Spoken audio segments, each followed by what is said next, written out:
Hi everyone, this is Nico Kutsia, Executive for Financial Planning, coming at you for our first ever vlog. This is a new initiative by Financial Planning to get our message out there. As you know, one of our strategic objectives is finding disciples, and we're looking at every avenue available to us to help us find more people that can share our beliefs. The vlogs will be done once a month, not every month by me. We will also be giving you exposure to different people in our business. For the first one, I'm going to just give you a high-level overview of the way we see the industry, how we're engaging with it, and then what some of the plans are we have for our own business for the rest of this year. So when we look at the financial service industry currently, there's a lot of change happening. I think what often happens is that we tend to look at the change purely from a regulatory perspective, when in fact there's some broader shifts happening across the world. Many of these shifts we've spoken about before, but it bears reminding that it's not just the regulator that's changing, it's also our end client, the consumer, or in the PPS world, the member, that's fundamentally changing. So we know through technology and through regulation, information is freely available now. We've really seen the empowerment of the client in terms of making decisions, negotiating fees, and the value add, we think, is also starting to shift closer to those that hold the relationship with the member. From a financial planning perspective, we think this is a massive opportunity for us to really differentiate ourselves as the leaders in the market, and really to lead that transformation away from the financial services industry that produces product and then essentially sells those products to clients, and really shift that and transform that to a profession where we provide a quality experience through a team of well-qualified graduate professionals. At PPS, we've gone through a number of changes in the last couple of years. One of the biggest changes really has been a shift in our distribution strategy, specifically with regards to those that represent PPS with our members. Late in 2016, we went through a process of consolidating all of our internal distribution into one effort under the banner of financial planning. That really gave us an opportunity to leverage the relationships that have been built up over more than a decade with our members, and really go back to them and talk to them about things that concern their lives and specifically their lifestyles. So the shift for us has gone away from talking to our members about what products we can offer them, which in PPS has significantly changed over the last decade.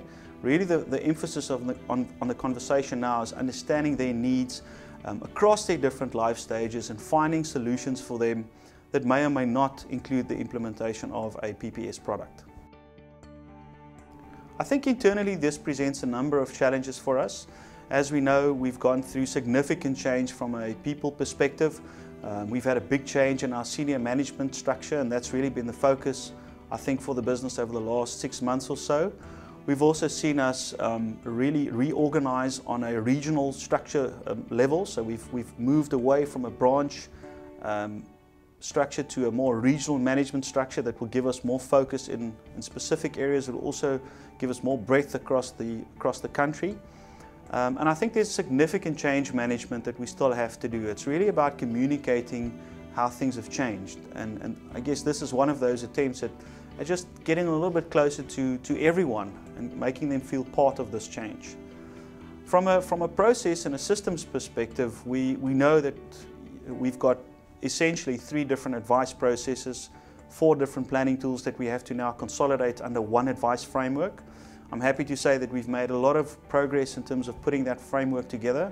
We've also got some projects running, group-wide projects running, to help us develop new planning software that will help us implement the so-called life stage financial planning. But there's still a lot of work that needs to be done in terms of putting the processes in place and then delivering on the software and the planning tools that will help us create those amazing engagements. The other area where I think that we've got a lot of work to still do is around training. So we know that we've had an initial abbreviated training of financial planning for around 30 people in the business. The aim really is to broaden that training to more people, to get more people to really understand how our process works, how we engage with members, and how we go from one stage of our planning process to the next.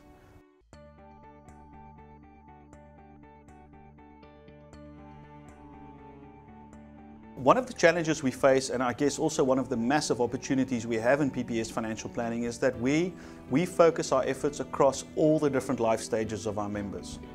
So we've seen many financial planning businesses focusing on high net worth individuals. At PPS Financial Planning, we care about our members from the day that they graduate until they retire, and in fact beyond.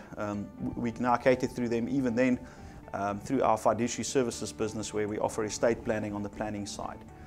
And how we differentiate ourselves is there's a number of ways that we try and create a different experience. So one of the things that what we believe will separate us from other financial planning firms is what we call sophisticated simplicity. And that is really taking things that are complex and making them relevant and consumable for our members, so that they can understand when we talk about the different components of planning, what they actually mean to them. Now, how we separate this across the different life stages, so obviously as we go through life, our needs change, our desires change, our financial situations change, so we have to adapt for that. And there's a number of ways that we do that. So first of all, we try and align the actual person that's sitting in front of you, the financial planner, we try and align that to the member, both from a demographical perspective, from an educational perspective. We try and find people that it would be easier for our members to relate to. That's the one differentiator. So, because we know that, dealing with a 25 or a 27-year-old is different to dealing with someone that's, say, 60 or 65 and going into retirement. The other way that we differentiate is the emphasis of the conversation will shift. So instead of going with one solution and selling that one solution across the entire market, we try and differentiate our value proposition. So we know, for instance, that for our younger professional members, they will be more interested in debt management, budgeting, savings products probably. Short-term insurance would be another example that they would be very interested in. Whereas when we deal with older clients, we think that the legacy issues become more important. So then there's a conversation that happens around estate planning, pre and post-retirement planning, and we essentially shift the conversation based on the client's needs, but then also based on where the client is within their overall sort of life cycle. One of the questions we often get when we deal with or when we engage with our members is, but aren't all financial advisors the same? Isn't a financial advisor exactly the same as a financial planner? How is what we do really different from what they're experiencing in the market? And I think that's a very important question for us to answer. What's sort of locked into that we also find through these conversations is that people don't really understand what financial planning is. And at a very high level, the difference between what we offer and I think what a lot of people have been exposed to in the past is that the financial planning conversation is about you. The financial planning conversation really is about understanding your life, the things that you want to get out of your life, both now and in the future, and not just for you specifically, but for those around you. So it's more of a listening conversation. The person that you're engaging with will listen more than they will talk. I think what we find in the industry often, it's been more of the people that have engaged with our members go out there and promote a product to the client. And it's really about making them aware of a specific product and making sure that they have that product. So it's more of the people that they've engaged with, the expectation is that they will talk more and explain the products. And I think where we're different is we go one step back. Before we get to the product, before we implement, before we have that conversation about what the appropriate tax wrapper is, we take it one step back. And we spend a lot of time really listening, understanding, trying to get behind what the real needs and desires are of our members. Because only once we understand that can we go and craft a solution that really makes sense, that will stand the test of time. So if you look at the role the financial product plays in the two engagements, for financial planning, the product is a means to an end. The product helps us to fill the gap that we've identified between what your desires are and what your current financial situation is. So what are the things that you've made provision for? That's the role that the product plays in our lives. Very important, critical, because just having a plan is not enough. You have to then implement through the purchase of a financial product, but that is only a means to an end. Whereas I think a lot of our members in the past engagements that they've had has really focused more on the product than necessarily understanding the needs. So we will spend a lot more time investigating, understanding and listening to get behind what the true desires are.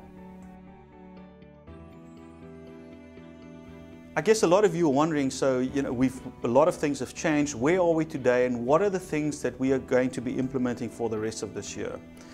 And I'd like to start by answering that question by looking back and saying, well, what kind of leadership have we employed in our business? So for the first half of this year, we've really focused on a kind of visionary leadership, thinking about ideas, assessing where we want to be, the why, the how, the what, the strategic objectives, how we want to position and in some cases reposition our business.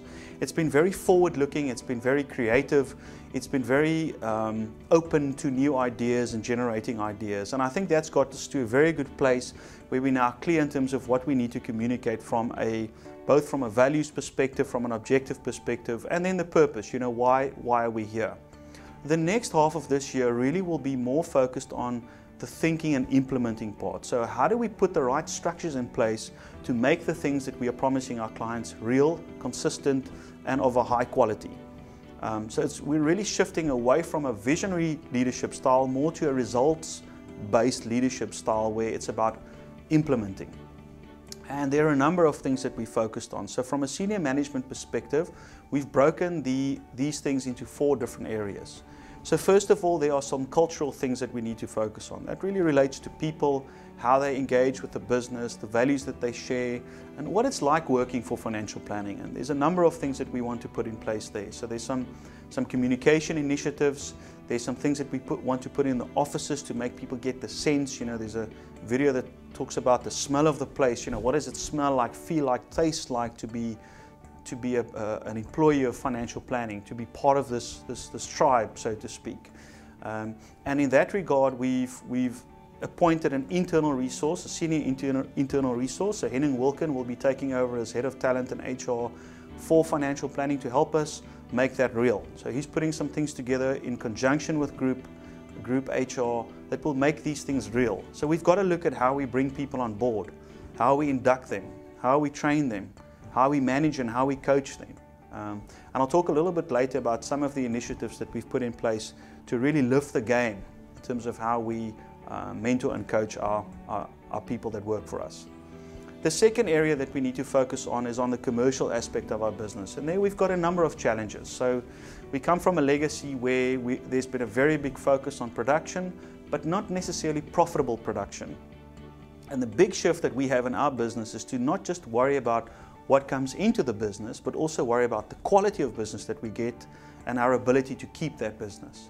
So it's not just about getting more, it's about getting better quality and then obviously increasing our share of wallet. So when members engage with us, that we don't just focus on one specific product. And there we've got some work that we need to do in order to make it easier for people to engage with us across a number of different products.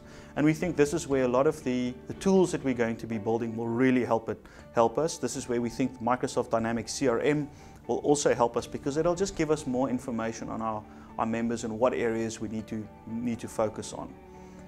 Some specific things that we're looking at the moment, we're focusing on our lapse rates, specifically in the old life advisory space, looking to get those down. We're seeing some good numbers come through already, but we need to push that even further. We need to be even closer to that. And really, you can only manage what you can measure. So there it's really about getting more MIS. There's a specific project that we're going to be running to get more information in the hands of our senior managers, our managers, and then also our advisors and our planners on the ground. The CRM project is well underway. The business case has gone through Group Exco. We're busy working on putting a very nice structure in place that will make it easy for us to follow the different steps, and that everyone can follow the same process, so we don't have different outcomes for different members depending on who they're dealing with. So there's a number of aspects we're working on.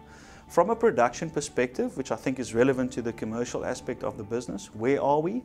So for the first half of this year, I'm happy to say that from an investment perspective, we are 10% up on last year. We're 10% ahead of our target and significantly up on 2016. And we're happy to see that, but we think that's just from opening up investments. We think that there's a lot more that can come. And I'd like to thank those of you that have really started embracing the investment products as well. From a planning perspective, we've seen a very nice pickup in planning. So May was a record month for us where we invoiced more than 150,000 rands in planning fees. We think that that is still behind our target, but bear in mind that we still only have 11 people that are invoicing for planning fees. The goal for us is to get more people talking about planning and being able to invoice for planning. And I'll talk a little bit about that at the end. There's a big change that we'll be communicating in the next couple of weeks, specifically around that. But planning fees, the trend is very positive, picking up nicely. Every month we seem to be moving forward. And then lastly, from a risk production perspective, that's been a more challenging environment, not just for us, but for PPS as a whole and the industry as a whole. I think that's where we really see the effects of the recession coming through in the numbers. So we are down on our target. We are also down on 2016.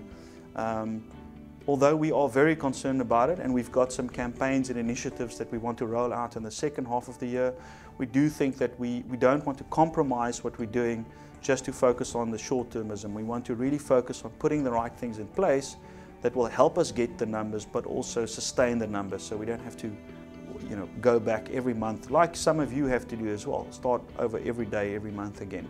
So that is an area that we need to pick up a little bit, but I think once we put the new initiatives in place, that'll kick up nicely as well.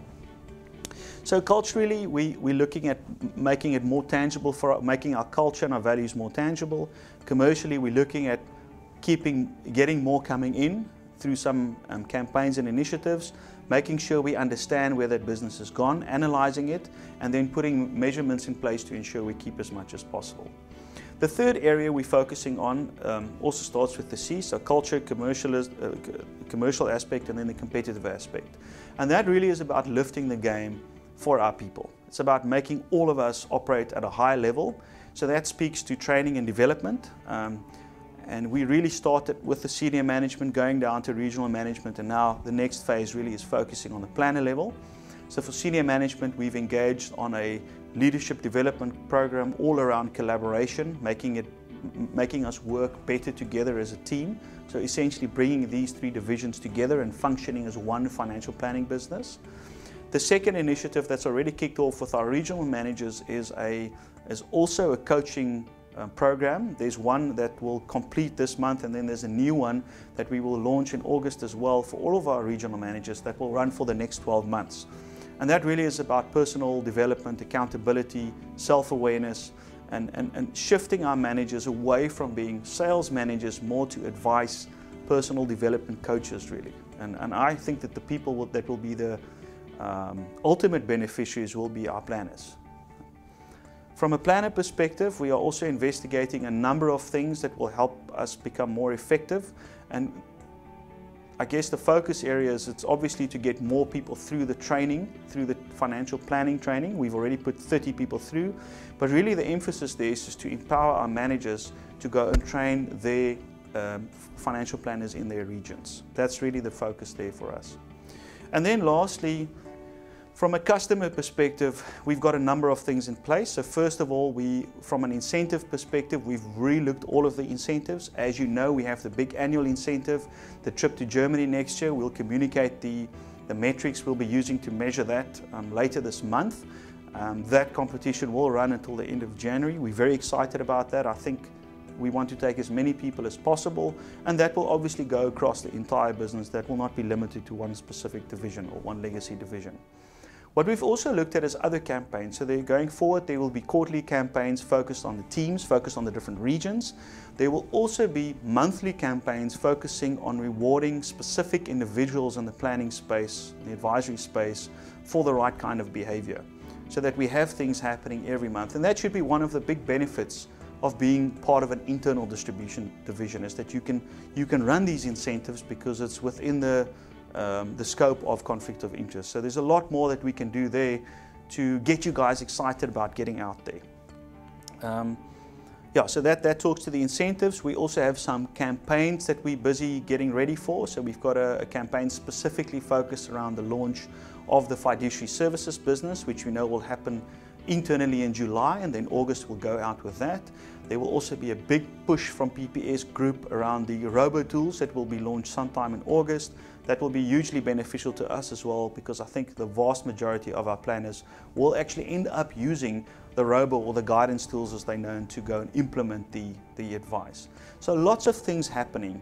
The big thing that I want to communicate is that within the next couple of weeks, we're going to be communicating a structural change on the planner level, advisor level as well.